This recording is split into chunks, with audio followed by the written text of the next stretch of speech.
Olá, estamos iniciando mais um podcast de JGM Advogados, hoje trazendo como convidada Ana Francisca Pedrosa. Nós vamos tratar hoje de um tema de grande relevância para a classe empresarial, especialmente no agronegócio, que é a formação de holdings rurais. E eu passo a palavra para a Ana, que trabalha já há alguns anos com planejamento patrimonial, sucessório, societário na área empresarial, para que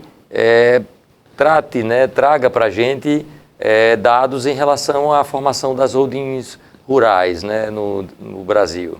Pois é, né? Vamos entrar nesse mundo do agronegócio na parte societária e de proteção patrimonial. Como a gente sabe, o agronegócio é um dos carros-chefes do nosso país, sendo responsável por grande parte do nosso PIB, né, o Produto Interno Bruto, e 70% das vezes o agronegócio, a produção, seja ela agrícola ou pecuária, ela é exercida sempre na pessoa física do produtor rural, né? Isso decorre de um viés cultural, porque lá atrás o patriarca ou matriarca das famílias rurais, que a gente chama, eles dedicaram esforços imensos, né? Anos de trabalho, e sempre muito com aquela de concentrar em si a gestão do negócio. E aí, de uns anos para cá, assim, há muitos anos, houve o surgimento dos planejamentos patrimoniais, planejamentos societários e sucessórios. E, com isso, houve uma preocupação de se proteger o patrimônio desses produtores rurais, desse pessoal que explora, de fato, o agronegócio. E aí começou-se a pensar na criação de holdings, né, que são empresas, né, um tipo societário que pode ser constituído através de seja por uma sociedade limitada, seja por uma SA, enfim. É preciso que se analise, né, de sentar com a família, trazer essa família para você e você analisar de forma muito detalhada quais são os interesses daquela família, o que eles pretendem, geralmente o patriarca ou a matriarca, o que ele pretende em relação ao futuro dos seus negócios. E aí muito se fala, mais uma vez a gente destacando aqui a questão da holding, muito se fala que a holding é a solução para todos os problemas. E nem sempre é assim, né? Existem vários tipos de planejamento patrimonial e sucessório que é possível fazer. E aí é preciso analisar detalhadamente, de forma minuciosa, as intenções daquele produtor rural, né, o que ele pretende na geração de riqueza, na sucessão para os seus herdeiros do patrimônio. E aí, depois disso, né, aí é possível orientá-lo sobre a criação ou não de uma holding. Eu, por exemplo, particularmente acho que a criação de uma holding rural traz inúmeros benefícios ao explorador do agronegócio, trazendo inúmeras vantagens, inclusive. O termo holding, ele advém do verbo em inglês chamado to holding, que significa meio que abraçar, abarcar. Então, é como se fosse para proteger, de fato, aquele patrimônio do produtor, do explorador do agronegócio. Então, em linhas gerais, seria basicamente isso. Assim, e a gente sabe que, muitas vezes, na maioria dos casos, quando existe uma empresa familiar, né, muitas vezes, principalmente no agronegócio, não existe, mas quando existe aquela empresa pequena, sequer passa para a segunda geração. Quando o sócio, o fundador do patrimônio, ele falece, geralmente, os filhos, os herdeiros, que ou não têm interesse ou precisam de dinheiro, alienam o patrimônio todo e aquele negócio que era até promissor não se propaga para as próximas gerações. Então, é preciso um olhar cuidadoso sobre isso para que haja geração de renda, que haja a perpetuação do negócio para as próximas gerações também. O que a gente observa, não só na atividade agropecuária, né, nas outras atividades econômicas, né, ao longo dos anos, lidando com empresas, empresários, empresas familiares, é a questão da busca da segurança jurídica, né? Então, as estruturas societárias, elas têm beneficiado significativamente a perpetuidade do negócio, né, a continuidade, a sucessão, inclusive, né? Então, dentro dessas estruturas societárias, a trazer essas estruturas societárias para a área do negócio, a gente observa que isso também é um diferencial competitivo bastante significativo, né? Então, assim, dentro das estruturas societárias, por exemplo, criar uma sociedade, né, eu queria que você compartilhasse aí, né, especialmente para o público que lida com a atividade agropecuária e muitas vezes não está no dia a dia acompanhando essas mudanças, né, em relação ao próprio direito societário, ao próprio direito tributário, né, e que benefícios isso traz sob o ponto de vista societário, por exemplo, na formação de uma sociedade, né, em que você define quem são os sócios, o objeto daquela sociedade, as responsabilidades, o capital social investido, né?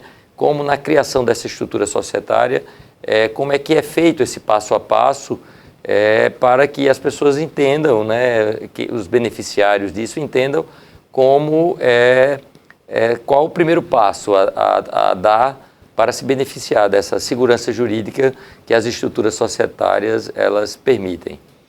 Bom, o primeiro passo que eu digo para a criação desse tipo societário, de uma holding rural, por exemplo, seria, primeiro, reunir toda a família, né, ou aquele núcleo familiar do produtor agrícola e conversar, como eu já tinha falado, sobre os interesses dessa família, porque é preciso que os interesses convirjam, né? É preciso que a família entre num acordo sobre a perpetuação do negócio, sobre a questão da sucessão. Então, assim, o primeiro passo é a elaboração de um contrato social, porque o contrato social ele é o documento que rege a sociedade, né? Eu não vou falar aqui que é a Bíblia para não gerar nenhuma discussão à parte, mas é o principal documento.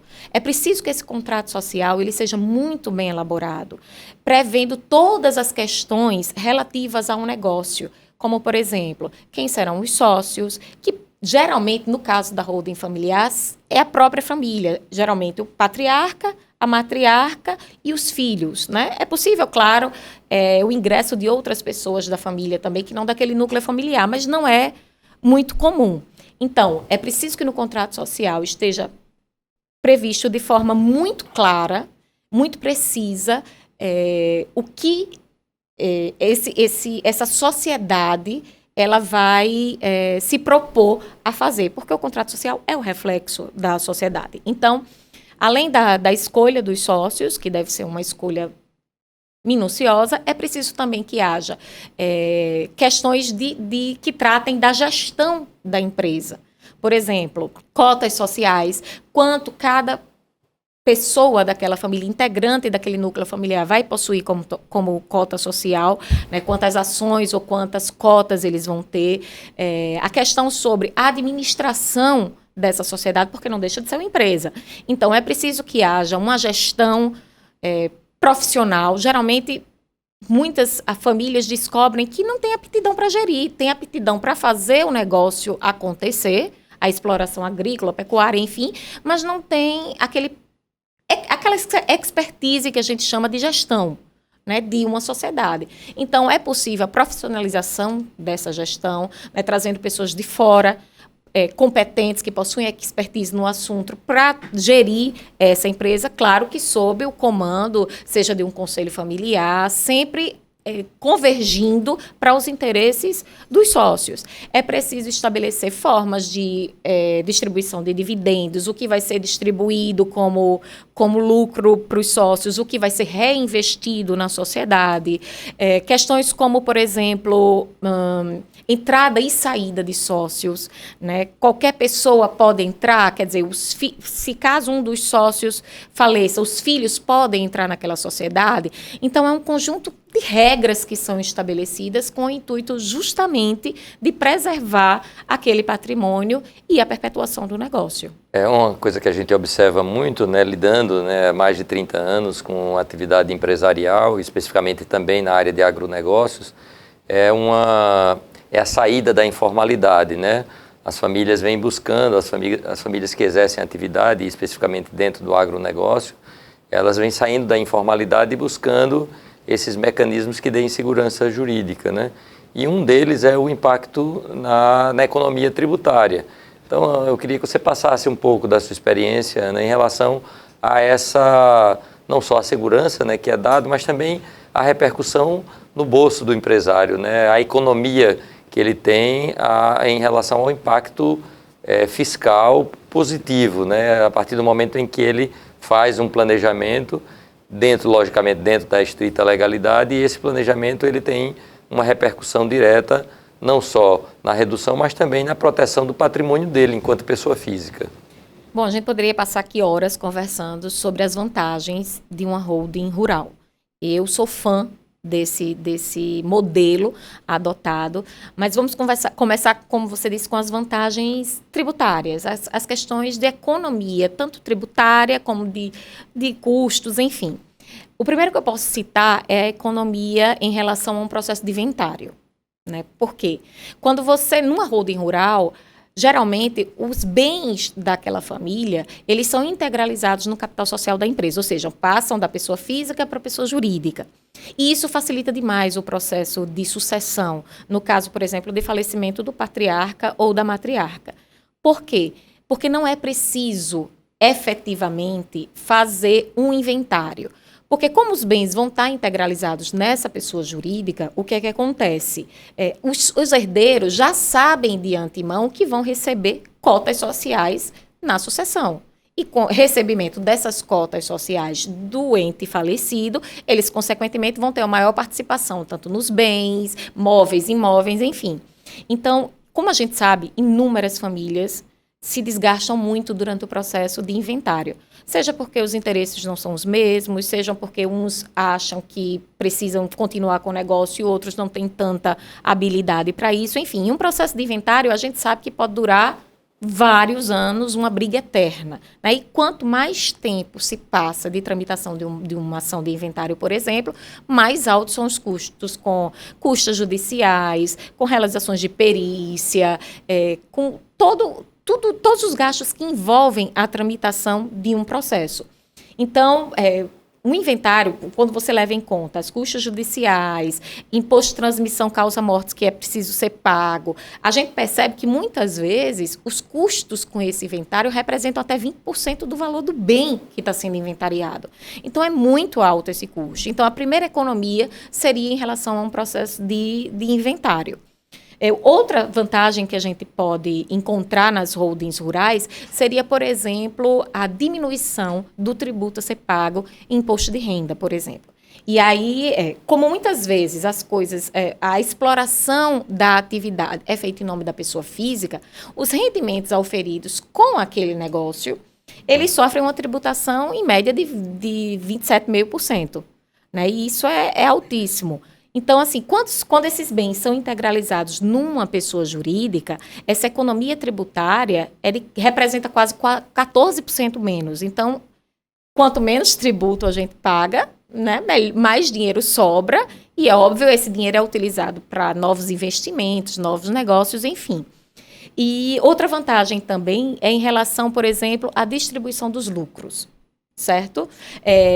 Numa pessoa jurídica, a distribuição de lucros, ou seja, dos dividendos, ela é isenta. Ou seja, não há o pagamento de tributo, de nenhum imposto, em relação à distribuição para os sócios. Ou seja, chega no final do ano, vamos apurar o resultado daquele exercício. Então, o que é que se faz? Tanto eu vou reinvestir, tanto eu vou distribuir para os sócios, e essa distribuição entre os sócios é isenta de tributo. Então, é muito importante isso também. Fora outros que a gente pode citar, como, por exemplo, redução do pagamento de ganho de capital, o que é, né? Destrinchando isso, é você vender um imóvel e aquele lucro que você tem com a venda do imóvel, ele é tributado, é o que se chama ganho de capital. Então, o que é que acontece? Esse ganho de capital que é preciso ser pago à Receita Federal, ele é diminuído de forma considerável. Então, assim, eu só vejo vantagens. Dentre dessas inúmeras vantagens também, a gente vem, né, até ao longo da experiência, criando essas estruturas societárias para famílias que trabalham com agronegócio, a gente também vê um grande diferencial competitivo, porque as famílias, uma ordem natural das coisas, elas começam a se organizar. Cada um define seu papel, né, cada um daqueles integrantes, e há também uma profissionalização. Porque muitas vezes você percebe que a própria família, na dinâmica de organização das estruturas jurídicas, elas percebem a necessidade de contratar terceiros para gerir os negócios, né? E isso se torna o que a gente vê, na realidade, é o progresso e a prosperidade daquelas famílias que passam, que assimilam a necessidade dessa estrutura jurídica. Você vê também dessa forma, né, dentro da experiência com as famílias que já passaram aí pelos planejamentos que já foram conduzidos aqui pela equipe dos profissionais do escritório? O que é que acontece? Muitas vezes, os fundadores do patrimônio, digamos assim, seja o patriarca, matriarca, enfim, eles chegam meio que desconfiados, dizendo assim, opa, eu vou passar todo o meu patrimônio, todo o meu, né, tudo que eu construí ao longo de uma vida, de um trabalho árduo e tal, assim para os meus filhos, e se depois, né, der alguma coisa errada, eu vou ficar desprotegida, e aí a gente geralmente acalma, né, esse fundador, dizendo que não, né, existem meios, é claro que a gente vai integralizar o patrimônio dele, é o que comumente ocorre, a gente vai integralizar na pessoa jurídica, mas ele ficará com todos os poderes resguardados para que, se alguma coisa der errado ali, ele possa, como diz nosso sócio, puxar o fio, né, de volta e restabelecer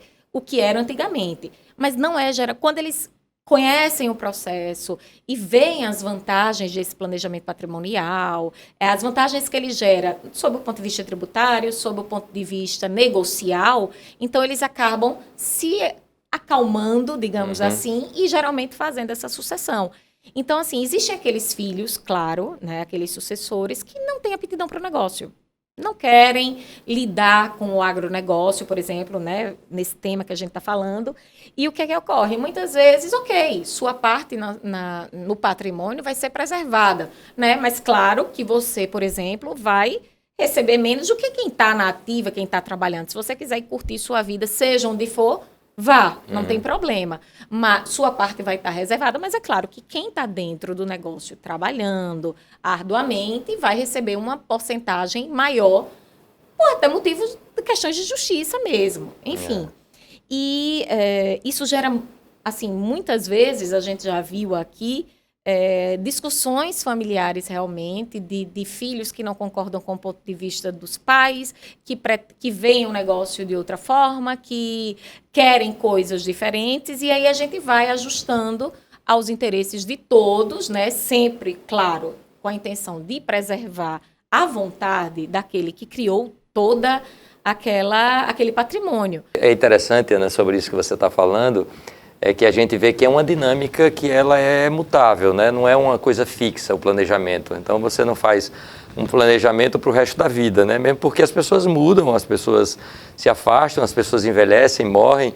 Então há uma dinamicidade no planejamento, né? Ele é mutável. Então vamos dizer, a beleza de trabalhar ao longo de vários anos, né? Pelo menos, né, no caso do nosso escritório, há mais de 30 anos lidando com famílias, a gente verifica também que esses planejamentos eles vão sendo aperfeiçoados e eles vão sendo amadurecidos, né? Aquele fundador que há 20 anos atrás ele desejava ficar no comando, depois de um certo tempo em que ele organiza a estrutura patrimonial através de instrumentos jurídicos, né, como contratos sociais ou estatutos, acordo de sócios ou acordo de acionistas, então eles percebem que aquilo dá uma segurança jurídica e que permite que ele vá flexibilizando e permitindo a entrada das novas gerações, né? E ao longo dos anos a gente vai percebendo que é uma ordem natural, né? Os mais velhos vão se afastando e os mais novos vão assumindo. Não é isso que é percebido, né, ao longo dos anos, trabalhando com planejamento? Exatamente. Assim, a gente, dos planejamentos que nós já fizemos, a gente vê... Eu acho que eu não vi nenhum caso em que o fundador tenha se arrependido. Geralmente, alguns já faleceram, inclusive, né? A gente já passou a fazer o planejamento até de agronegócio da segunda geração e tem dado muito certo. Agora, é aquela coisa, o planejamento, ele tem que ser um processo difícil. Por quê? É um processo difícil para a família, né? Não para os advogados. Para a família, por quê? Porque é preciso a tomada de decisões. E, às vezes, o planejamento se estende um pouco, não porque a elaboração dos instrumentos jurídicos é relativamente muito rápida, né? O que atrasa, geralmente, é porque, olha, a gente sugere de tal forma, né? Porque a gente dá a melhor visão jurídica, nós damos aquela melhor visão jurídica. Então, a gente orienta dessa forma. Não, eu preciso dar uma pensada. E aí vai e pensa, e às vezes passa 1, 2, 3 meses pensando e volta com aquela decisão. Não, eu decidi de fato, eu me convenci de que eu devo realmente fazer essa sucessão, programar essa sucessão, na verdade, para que ocorra da melhor forma possível. E aí os filhos vêm para o negócio. Então, assim, é um processo, eu até digo bonito, porque a gente tá... É muito difícil, às vezes, falar de morte, de repassar o patrimônio para uma segunda geração, né? Muitas vezes as pessoas não querem tocar nesse assunto, porque é como se estivesse atraindo, enfim. Mas não é. É uma forma de você planejar, de fato, que a perpetuidade daquilo que você construiu ao longo dos anos. Então, os filhos integram e começam a trabalhar naquele negócio, e as próximas gerações também já vão ficando mais seguras em relação ao patrimônio que é herdado. Então, assim, as vantagens, como eu digo, são imensas. O que é interessante é que também lidar com essa mudança de gerações, a gente vai verificando que às vezes a segunda, terceira geração, elas não têm aquela mesma visão empreendedora do fundador, mas tem diferentes visões, né, de gestão, de uso da tecnologia, de novos modelos em relação ao negócio, né, mesmo porque houve um desenvolvimento, né, tecnológico formidável, né, ao longo dos últimos, especialmente nas últimas décadas. Então isso permitiu com que essas novas gerações entrassem nesses negócios através de instrumentos jurídicos, né, mas por via transversas, eles conseguem fazer com que o negócio desenvolva, né? E um ponto que eu vejo também bastante interessante no planejamento é a percepção do mercado em relação a essas empresas que fazem o planejamento, né? Então, é um ponto que a gente vê que é bastante relevante, ou seja, o benefício não é só interno no que se refere à definição dos papéis, a formalização daquelas relações jurídicas, né? Mas é a percepção do mercado, né? Por exemplo, instituições financeiras, né? Fornecedores, né? Parceiros comerciais, quando eles percebem que aquela empresa ela tem um planejamento, ela tem uma visão completamente diferente, né? Eu gostaria também que você passasse um pouco disso, né? A questão é a organização. Né? O terceiro, seja ele a instituição bancária ou financeira para obtenção de crédito rural, seja os fornecedores de insumos, enfim, eles passam a enxergar aquele produtor rural como uma entidade mesmo, uma pessoa jurídica organizada. Então, isso dá mais segurança a eles para, por exemplo, fornecer créditos rurais. É muito importante a criação dessas holdings para realmente, porque o que é que o terceiro que está de fora enxerga? Bom, eles são organizados, eles têm uma gestão, né, do negócio mais profissionalizada, então eles enxergam, dá uma certa segurança a quem está negociando com essa holding rural de que as coisas realmente vão dar certas. E é importante a gente também falar na proteção patrimonial todo esse arcabouço, ou seja, bens móveis, imóveis, automóveis, maquinário, enfim, há uma proteção porque você está lidando com uma pessoa jurídica, né? E esse patrimônio, o patrimônio pessoal dos sócios, ele geralmente não é atingido, porque se restringe à pessoa jurídica. É claro que pode haver, é previsto em lei, a desconsideração dessa personalidade jurídica, por exemplo. Mas isso ocorre em situações especiais. E o que é a despersonificação, né, dessa sociedade? É quando, por exemplo, uma execução que esteja em curso, ela sai da pessoa, do âmbito só da pessoa jurídica e atinge o patrimônio dos sócios. Mas isso é difícil de acontecer, porque com uma sociedade, com uma estrutura empresarial à sua frente, primeiro, né, a gente costuma dizer que há a proteção, porque primeiro tem a barreira da própria pessoa jurídica. E aí é preciso, né, para chegar no patrimônio, por exemplo, dos sócios, é preciso um longo caminho, porque geralmente a própria pessoa jurídica tem como resolver aquela situação, seja de insolvência, seja de pagamento de financiamentos, essa coisa toda. O agro ele tomou uma dimensão hoje, né? Hoje nós somos um dos grandes players mundiais, o Brasil, né? E essa necessidade de organização, de gestão, organização jurídica é uma questão não só de sobrevivência, mas de desenvolvimento e de crescer e de progresso, né? Então, agradeço, Ana, a sua participação aqui nesse nosso podcast, né? Fica aí a mensagem para todos, né, dessa necessidade de organização patrimonial, até para efeitos, né, não só para efeitos mesmo de organização societária, mas para efeitos de sucessão. E se você gostou, dá um like lá no nosso canal e participe. Obrigado mais uma vez. Obrigada.